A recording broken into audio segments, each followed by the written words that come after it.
Halo. Apa kabar? Halo. Iya, sehat. Sehat. Iya. Oke, gimana hari ini? Biasa aja. Biasa Iya, aja. maksudnya kayak biasa aja gitu. Kayak biasa aja. Oke. Ada yang mau diobrolin? Ada yang mau diceritain? Bingung sih saya tadi mikir mau apa ya gitu. Karena nggak tahu gitu, maksudnya bingung. Iya, iya. Aku suka deh kuku kamu. Iya. Boleh lihat nggak? Iya. Oke. Apa itu? Ini album barunya, nggak Hindia. Oh, oke. Tapi berarti rutin ganti ini? Kadang kalau lagi pengen ya. Kalau lagi pengen iya. ganti. Oke. Lumayan. Oke. I love your hair. Kenapa terinspirasi dari apa? Bunga-bunga tuh ya? Ya nggak sih? Iya. Ini bunga. Oh, beda-beda. Hello Kitty. Ada Hello Kitty. Wow. Kenapa? Kenapa? AK-47 deh. Oh, oke. Baik. Emang suka ganti-ganti aja. Suka ganti-ganti. Oke. Gimana perasaannya hari ini? Right now, bukan hari ini. Sekarang. Bingung sih Kak. Soalnya bingung mau nanya apa gitu. Bingung mau nanya apa? Iya. Oke. Tapi padahal tadi tuh waktu pas jadi sebelum mau kesini, aku lihat kayak dimention kan gitu bahwa hari ini aku bakal datang sini, terus banyak komen, terus tiba-tiba banyak yang DM aku juga, terus katanya, oh Aloy harus datang sih, Aloy harus ketemu gitu. Kenapa orang-orang nyuruh kamu ketemu aku? Sih gak tahu ini. Aduh, bingung sih, beneran bingung sih. Oke. Pengen nanya apa juga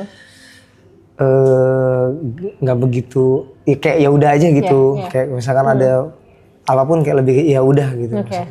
Nggak apa-apa sih kalau misalnya memang lagi nggak ada yang mau ditanya. Kalau lagi nggak ada yang dirasain juga nggak apa-apa juga, nggak usah dipaksain. Kalau gitu kita ngobrol biasa aja lah ya. Iya. Oke. Lo ya. Oke. Apa yang Aloy bisa ceritain? Apa yang kamu bisa ceritain tentang diri kamu? Tentang diri. Apapun. Tadi udah dikit tuh gitu kan, emang suka gonta-ganti warna rambut, suka berekspresi dengan cat di kuku gitu loh. Apa lagi selain itu? Selain itu ya? Yes. Aduh, bingung banget kalau ditanya sih. Bingung sih Kak kalau ditanya kayak misalkan saya dirinya apa, maksudnya dirinya apa ya. Ya kayak gini aja gitu. Oke, kalau gitu senyum kita gak ada pikiran. Senyum gak ada pikiran. Iya, maksudnya kayak kosong aja gitu maksudnya.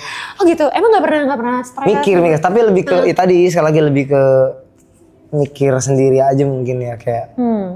Ya saya sendiri mungkin kayak ya udahlah gitu cari.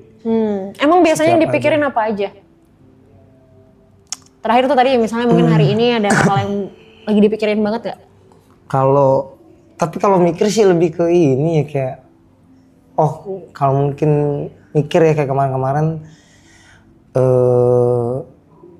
kalau misalkan, ini coba ya, mungkin jadi pertanyaan kali ya, caranya kita ngilangin, apakah baik atau buruk kalau kita tuh jadi people pleaser gitu, maksudnya jadi apa ya itu. Oke. Sebelum aku jawab, kenapa terfikirkan untuk nanyain itu?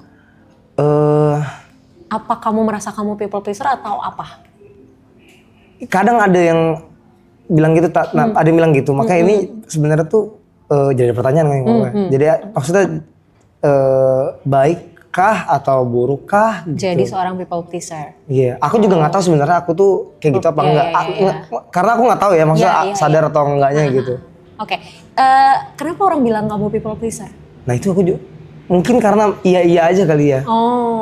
Iya apa yang ini iya ayo gitu. Nah, ketika kamu iya aja ayo aja itu tuh kamu sendiri nyaman nggak ngelakuin itu atau sebenarnya kayak nggak mau lagi gue sebenarnya gitu loh. Ada yang nyaman, ada yang nggak nyaman, tapi kalau yang nggak nyaman pun dinyaman-nyamanin aja. Dinyaman-nyamanin aja. Iya. Cara nyaman-nyaman ini gimana? Aduh apa dulu contohnya ya? Ya, biar lebih gampang deh coba. Cari contoh yang mungkin udah pernah dilakuin. Aduh bingung lagi Kak kalau disuruh mikir gitu. Cuman kayak lebih ke ya udah aja lah gitu kayak ya udah ntar dia ini ntar lewat gitu loh. Oke, jadi akhirnya udah jalanin aja, ntar juga kelar kok, ntar juga terlewat kok gitu. Oke. Pernah nggak ada momen ketika dimintain sesuatu terus sebenarnya lagi kayak aduh gila nggak pengen banget nih gue, misalnya kayak disuruh minta ada orang yang temenin gue dong gitu kan, atau anterin gue dong gitu, terus kamu tuh sebenarnya kayak lagi capek banget, lagi males banget, tapi ujung-ujungnya iya juga. Iya. Ada momen kayak gitu, sering nggak? Lumayan kayaknya. Ada ya bisa ya lumayan lah. Lumayan. Oke. Ya, ini mungkin belum tentu bisa jadi jawaban pasti, tapi indikasi ke arah people pleaser memang ada. Indikasi ya, baru kemungkinan ya gitu. Cuman kamu mungkin mesti cross check lebih banyak lagi gitu. Bener nggak sih gitu aku tuh people pleaser gitu. Ada indikasinya ke sana. Kalau tadi pertanyaannya sebenarnya baik nggak sih jadi people pleaser? Depend on sih, sebenarnya tergantung sih gitu. Tergantung kayak di dalam situasi apa. Kalau misalnya people pleaser-nya ini bikin kamu jadi even nggak bisa prioritasin diri kamu sendiri, itu yang nggak boleh, itu yang bahaya. Misal kamu lagi capek banget, kamu lagi ngantuk banget, kamu lagi harusnya istirahat, tapi kamu tetap iyain omongan orang. Atau misalnya kayak kamu tuh sebenarnya nggak suka, kamu sebenarnya nggak nyaman, tapi tetap kamu lakuin buat orang, gitu. Atau kamu misalnya kayak kamu tuh nggak ada nih, kamu tuh cuman punyanya segini gitu. Tapi karena nggak enak sama orang, akhirnya kamu kasih ke orang, tapi malah kamunya yang nggak punya apa-apa, malah kamunya yang kekurangan. Nah, itu yang bahaya, itu yang nggak boleh. Oke. Tapi bingung juga sih, ya gak enakan aja gitu maksudnya. Iya, paham. Apa menurut kamu apa yang bakal terjadi kalau misalnya kamu nolak? Kalau kamu bilang enggak? Ini tapi kayak tadi masalah yang kayak misalkan ngasih orang ke kita yang gitu, karena temen kali ya. Yep. Karena temen deket kayak lebih ke kayak anjing ntar dia nggak ada loh gitu loh. Oh oke. Itu jadi lebih ke nggak enak aja sih. Oke. Kalau kayak ke sendirinya lebih ke oh yaudahlah ntar juga. Ntar sekali gitu ntar juga lewat lah yaudahlah gitu. Oke, hal-hal kayak gini pernah terjadi ke orang lain nggak? Misalnya yang mungkin nggak terlalu dekat. Kalau tadi kan mungkin contohnya temen, jadi pertimbangannya lebih gede gitu. Kalau itu kok ya udah random orang people aja. Apa ya? Nggak tahu sih lebih ke nggak tahu masalahnya. Akunya nggak tahu. Oke, berarti mostly kejadiannya kalau ke teman. Mungkin iya, mungkin bisa jadi ke teman. Pokoknya intinya nggak sadar aja mungkin. Iya. It's okay. Biasanya emang people pleaser tuh kayak ya udah jadi kayak apa ya, defaultnya tuh iya gitu kan. Nanti baru kerasanya tuh adalah ketika ya memang udah dilakuin gitu. Tapi sebenarnya gini loh, kalau misalnya kamunya nyaman, kalau kamunya nggak masalah dengan ini, ya nggak apa-apa, gitu. Ada orang yang ini tuh harus diubah ketika memang dia juga sebenarnya mengeluh gitu dengan kondisi ini, gitu. Jadi kayak dia iya, tapi dia ngerasa, aduh, gue tuh nggak bisa, gue tuh capek, gue tuh ini, tapi di belakang tuh, ngedumel sendiri, misuh-misuh sendiri. Paling gitu tuh. Nah itu, dia terus dikurang-kurangin itu tuh sebenarnya. Kalau ngomongin masalah, aduh ntar dia hilang lagi, satu kali bilang enggak, satu kali nolak itu, bukan berarti orang bakal hilang kok, gitu loh. Justru menolaknya kita, ngomong enggaknya kita, itu tuh malah ngebantu orang lain untuk paham kondisi kita. Kalau selama ini kamu iya aja, orang selalu punya ekspektasi kalau Aloy itu pasti selalu mau. Gampang lah Aloy mah. Ya udahlah, santai lah Aloy ini gitu. Jadi kayak tanpa kamu sadari, perilakunya kamu justru ngebentuk habit dari orang lain. Terus nanti misalnya tiba-tiba kayak misalnya kamu kayak kenapa ya tuh orang nggak paham banget, orang gue lagi capek tapi kayak narik-narik gue mulu misalnya kayak gitu. Ya karena memang tanpa kamu sadarin kamu yang ngebentuk habit itu. Jadi akhirnya orang punya persepsi tuh kayak ya udahlah santai Aloy mah gitu. Justru ketika kita bilang enggak, ketika kita menolak, itu malah ngebantu orang lain untuk paham kalau sebenarnya oh oke, Aloy lagi nggak bisa nih, oh batasannya di sini nih, gitu. Nah pasti yang jadi pertanyaan adalah ya gimana cara nolaknya, ya kan?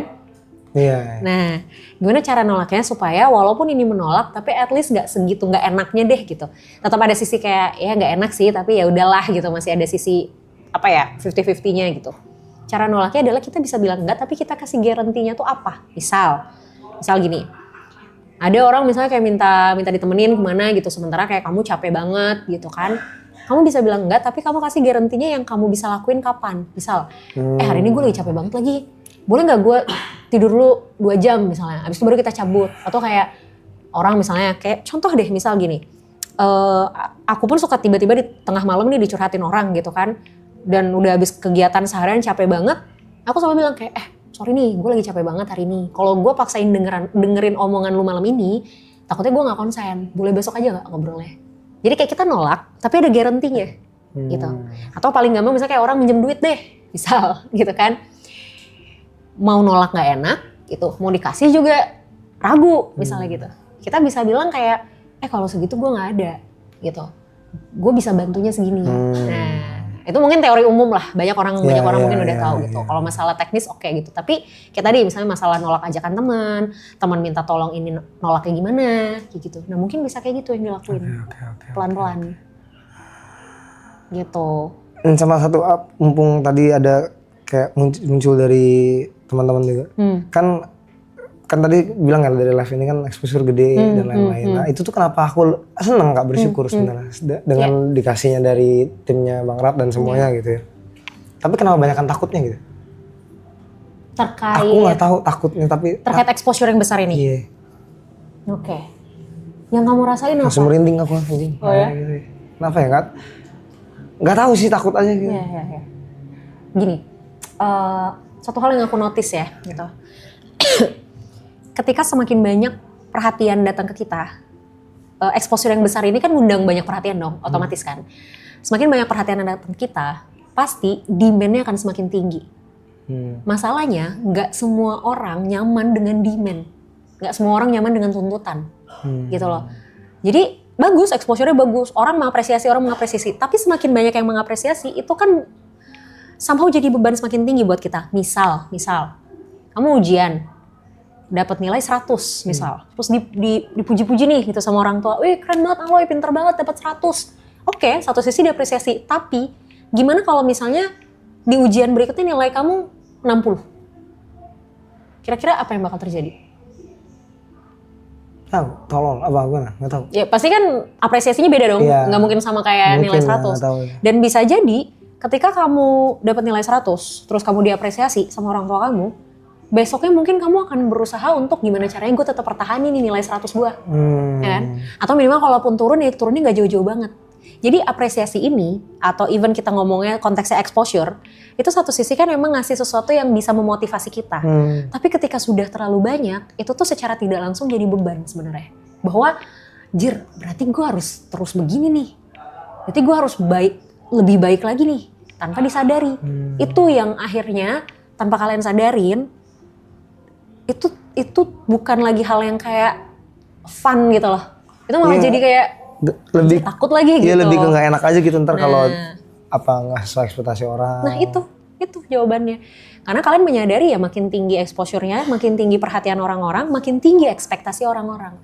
Kalau ekspektasi udah makin tinggi, kita kan jadi seolah dituntut untuk melakukan sesuatu yang lebih tinggi juga. Itu ininya. Makanya kenapa ya sama kayak tadi yang aku bilang sama Arab ya, mungkin sesekali harus melihat ini sebagai sesuatu yang ya udah datang aja. Bukan sesuatu yang kayak harus dipertanyakan, bukan sesuatu yang kayak harus dipikirin, wah udah gini, wah ini berarti apa lagi, wah ini berarti apa lagi. Gitu. Ya udah datang, oh ya udah selesai gitu. Kayak orang habis kayak kita parkir misalnya, kita kasih uang parkir, tukang parkir ngomong makasih. Ya udah makasih, ya udah biasa aja. Bukan berarti besok kita parkir misalnya harus bayar dengan jumlah yang sama lagi gitu. Atau contoh misal kayak kita ngasih ke abang yang buat kalau kita di perempatan Pak Ogah misalnya gitu. Kita kasih 1.000 misalnya. Terus makasih Bang gitu. Ya bukan berarti besok kita harus kasih 2.000 gitu loh. Bisa aja tetap kita kasih 200 atau 500 gitu. Oke? Oke. Thank you, Loy. Oke, makasih. Sama-sama dengan senang hati. Terima kasih banyak. Sambil ya? Ambil lah.